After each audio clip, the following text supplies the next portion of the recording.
Exercise చేస్తే ఎగిరి తన్నడానికి కాళ్ళున్నాయి. అడ్డమైన వాళ్ళంతా బోర్డు సలహాలిస్తే వాడి బాడీని కబడ్డీ ఆడుకునే దమ్ములున్నాయి. నీ బొందుంది, నీ మొహం ఉంది.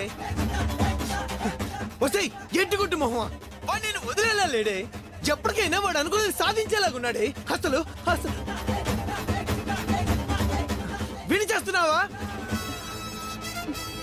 హలో హలో,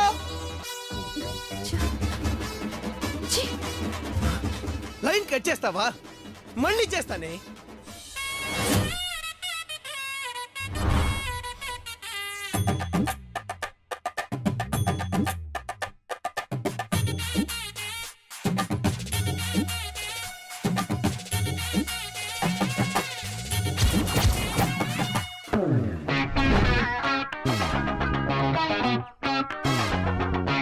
కావాలంటే కాయిన్స్ ఇస్తా, సినిమా స్టోరీలో ఉంది, కంటిన్యూ చేయండి సార్. వద్దులే, ప్రేక్షకులు ఎక్కువైపోయారు. కావాలంటే వాళ్ళు కూడా కాయిన్స్ ఇస్తారు సార్. మీరు చెప్పండి సార్. నీ నంబర్ చెప్పు. దేనికి? నీకు ఫోన్ చేసి నేను తిట్టడానికి రా నీ అంకమ్మ.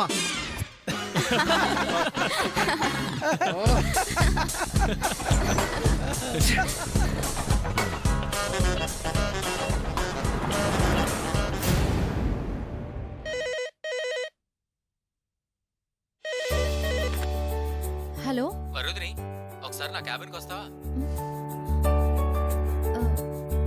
వస్తున్నాను సార్.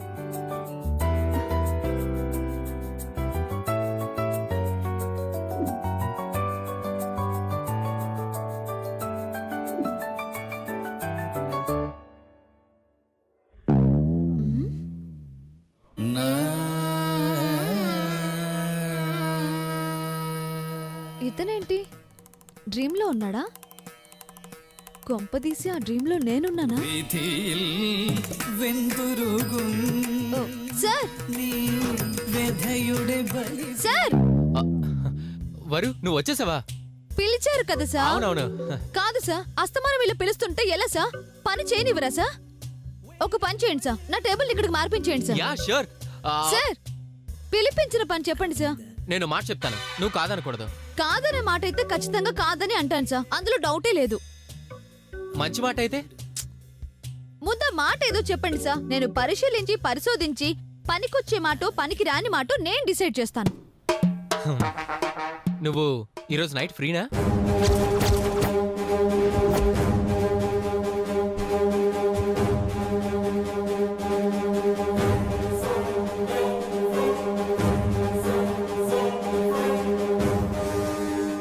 వాట్?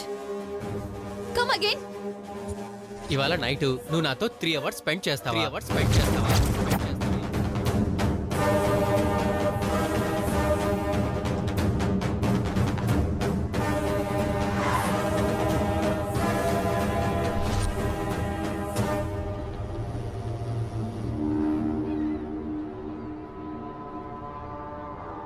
వాట్?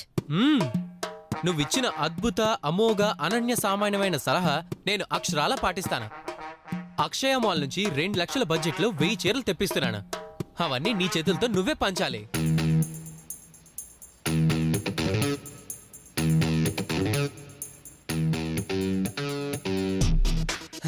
ఏమంటావ్? ఎందుకంటే నా దగ్గర డబ్బుంది, కానీ దాన్ని ఖర్చు పెట్టే విధానం తెలీదు. నచ్చిన అమ్మాయికి డ్రెస్ కొని పెట్టే కంటే ఇలాంటి పేదవాళ్లకు పంచడంలో అర్థం ఉంటుందని నువ్వే చెప్పేవారు. Really hats off to you. Sir, ఆ క్రెడిట్ నాకెందుకు ఇస్తున్నారు సార్?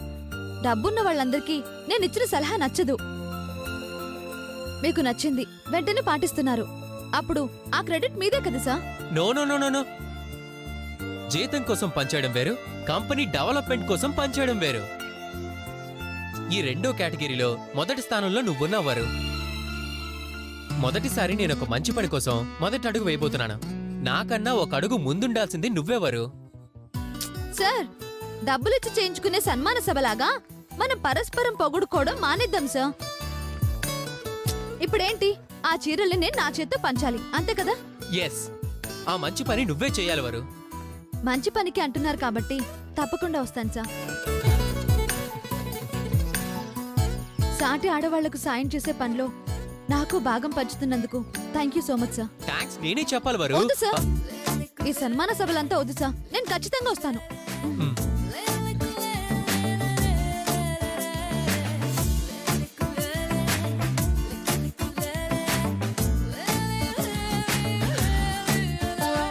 Interesting, very interesting.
పెళ్ళైనా బ్రహ్మచారి బతుకైపోయింది. రాక్షసి రంబలా చూసుకుంటే రమ్మంటే సినిమా యాక్టర్ రమ్మని చూసినట్టు చూస్తే వాడి దగ్గరికి వెళ్ళిపోయింది. ఛే!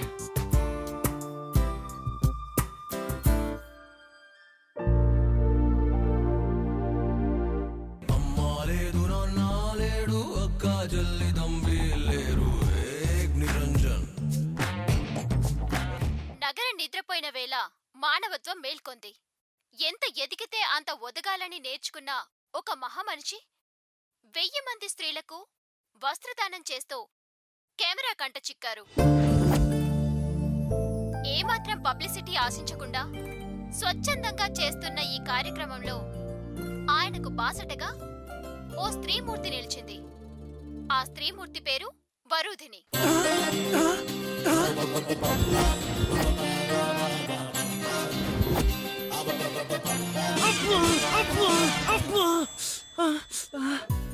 నగరం నిద్రపోయిన వేళ మానవత్వం మేల్కొంది అన్న క్యాప్షన్ తో సంచలనం సృష్టించిన ఒక స్వచ్ఛంద కార్యక్రమం చూసి ఎంతో మంది స్ఫూర్తి పొందారు. ఆయన ఒక చారిటీ, ఆయన ఒక ఐడియల్ హీమ్యాన్, ఆయన ఒక పాపులర్ ఫిగర్. ఆయన పేరు సిద్ధార్థ్. సిద్ధార్థ్ గ్రూప్ ఆఫ్ కంపెనీలకు అధినేత. ఇప్పుడు మన స్టూడియోలో ఉన్నారు Siddharth. Hi. Hi Siddhu sir. Hi day. మీకు చిన్న కాంప్లిమెంట్. మీరు చాలా క్యూట్ గా, మీ వాయిస్ చాలా స్వీట్ గా ఉంది. నేను అసలు మాట్లాడనే లేదు కదా సార్. ఇప్పుడు మాట్లాడారు కదండి.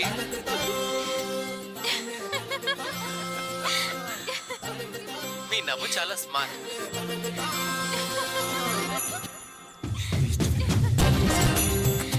మీరు అలా నవ్వకండి, ముచ్చాలు రాలిపోతాయి. ఇలా నవ్వటమేనా ఇంటర్వ్యూ చేసేదేమనుందా? అర్ధరాత్రి పూట మిమ్మల్ని మీరు ప్రపంచానికి పరిచయం చేసుకోకుండా పబ్లిసిటీ జోలికి పోకుండా పేదలకు చీరలు పంచాలన్న ఆలోచన మీకెలా వచ్చింది సార్? నిజానికి ఆ ఆలోచన నాది కాదు. ఇందాక మీరు విజువల్స్ లో చూపించిన వరూదినియే నా ఇన్స్పిరేషన్. చాలా ఇంట్రెస్టింగ్ గా ఉంది, చెప్పండి చెప్పండి. వరూదిని మా ఆఫీస్లో ఒక డిపార్ట్మెంట్ హెడ్ గా జాయిన్ అయింది. అలాంటి సిన్సియర్ ఎంప్లాయీ నా ఆఫీస్లో జాయిన్ అవటం నిజంగా నా అదృష్టం. జాయిన్ అయిన 1 వీక్ లోనే తన ఎఫిషియన్సీ ఏంటో తెలిసింది. మా కంపెనీ స్పేర్ పార్ట్స్ ఎక్స్పోర్ట్ చేయడానికి లైసెన్స్ కోసం అప్లై చేసింది.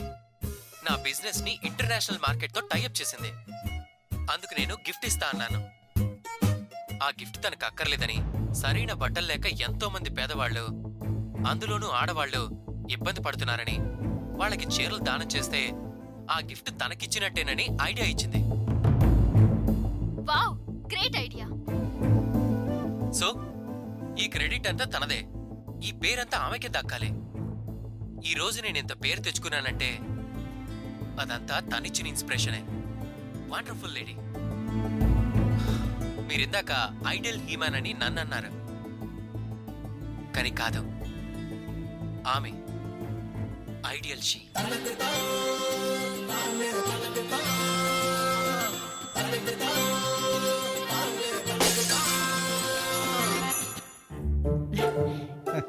ఏందయ్యా? ఏం నాన్నా? నగరం నిద్రపోతున్న వేళ మానవత్వం మేల్కొంది అంటున్నారే. ఏంటి? అటు చూడు.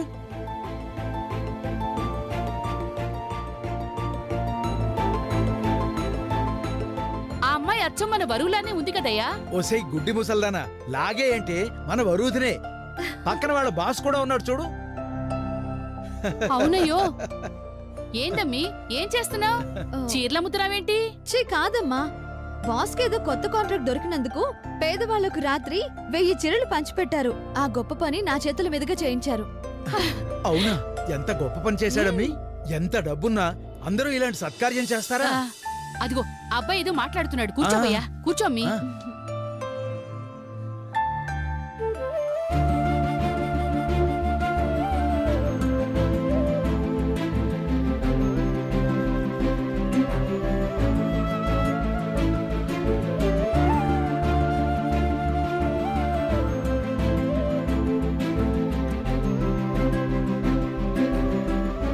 ఎంత మంచోడమ్మీ మీ బాసు.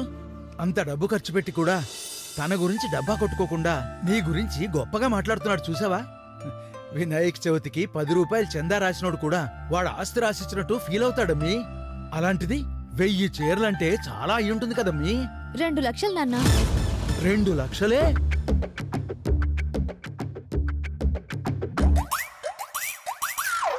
అంత డబ్బు పెట్టి నీకేదైనా కొనిస్తారంటే వద్దన్నావా? చిచి, మనకెందుకమ్మా? ఎవరి దగ్గర పడితే వాళ్ళ దగ్గర గిఫ్ట్లు తీసుకోవడం ఏంటి చండాలంగా? మంచి మాట అన్నావమ్మీ. 7 కొండల కూతురంటే ఏమనుకుంటున్నావు? నిప్పు. అయినా అబ్బాయి వేరే ఉద్దేశం ఏదీ లేకుండానే ఇస్తాననుంటాడు. చూడసలు ఎంత పసివాళ్ల మాట్లాడుతున్నాడో. కోటీశ్వరుడయుండి కూడా ఏమాత్రం వేషజాలు లేకుండా ఎంత ఇదిగా మాట్లాడుతున్నాడో విన్నావమ్మీ?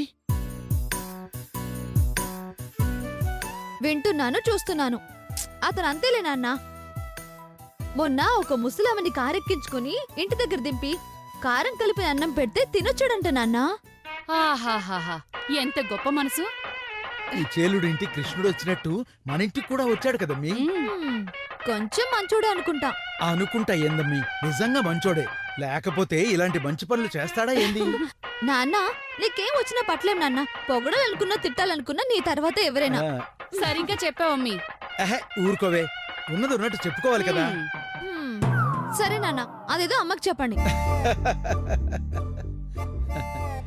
చూడవయ్యా, ఆ?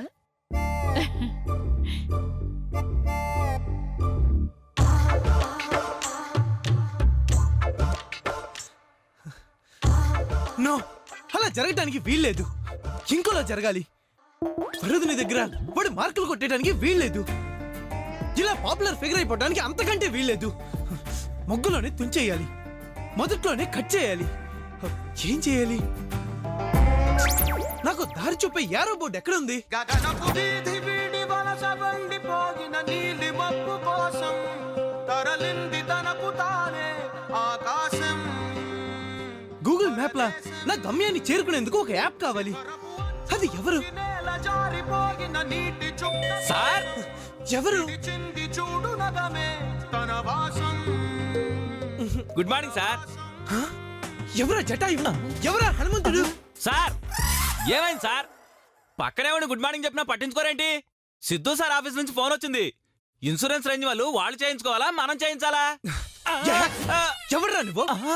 నా లైఫ్ లో లైఫ్ లేక, ఎవడో తన్నుకు పైన అడిగే దిక్కు లేక, దాన్ని నా వైపు తిప్పుకునే వేరే దారి లేక, డెలివరీకి వెళ్ళిన ఆడకుక్క ఇంటి ముందు తిరిగే మొక్కొక్కలాగా అటు ఇటు తిరుగుతుంటే మధ్యలో నీ ఎదవసోదేంట్రా? నడు బయటికి. హలో ఏమన్నారు ఇప్పుడు? అసలు ఏమన్నారు ఇప్పుడు? మీ పెళ్ళాం మిమ్మల్ని వదిలేసిపోతే ఆవిడికెవరో లైనేస్తుంటే వాణ్ణి తనడానికి దమ్ము లేక, ఆవిడ్ని మార్చుకోవడానికి దారి లేక ఆ ప్రెస్టేషన్ అంతా నామే చూపిస్తారేంటి? అసలు నామే చూపిస్తారేంటి? అసలు నా గురించి ఏమనుకుంటున్నారు? ఎక్కడా దిక్కు లేక మీ దగ్గర పనిచేస్తున్నాను అనుకుంటున్నారా? ఎక్కడా ఉద్యోగం దొరకదని ఇంతోటి చేతో ఎవరని మీ దగ్గర పడుంటాననుకుంటున్నారా? మీరెళ్ళి అడిగితే ఆఫ్టర్ ఆల్ అటెండర్ పోస్ట్ కూడా ఎవరు? నాలాంటి జీనియస్ అడుగు బయట పెడితే మినిమం 10 కంపెనీలు మా కంపెనీలో చేరండి అని పాత కంపెనీని నిలబెట్టినట్టే మా కంపెనీని కూడా నిలబెట్టండి అని ప్రాధాయపడతారు. ఆ సంగతి తెలుసా మీకు? ఏంటి మెడబెట్టి గంటేస్తారంటే? అసలేంటి మీ ఉద్దేశం?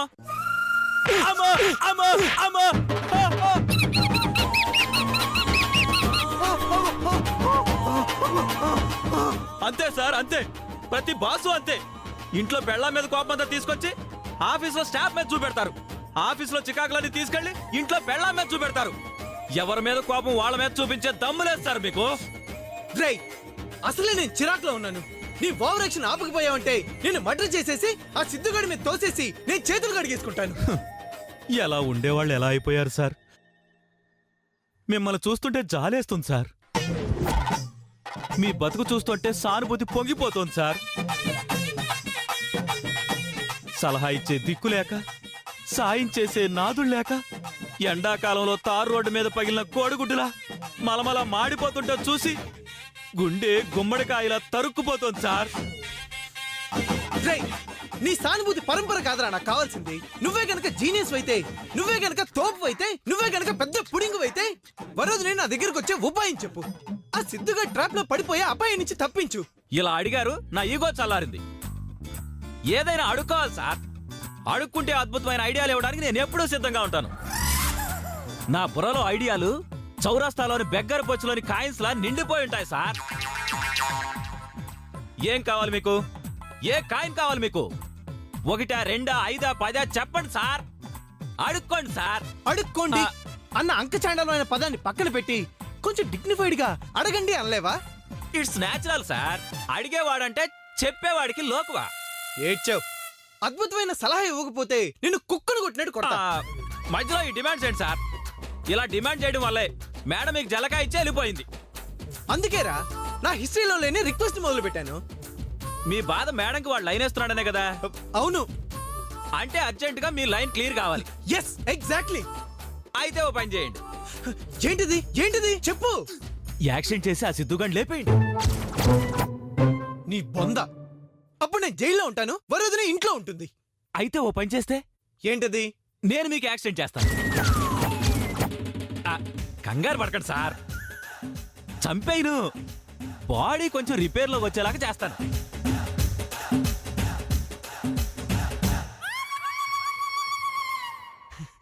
ఐడియా.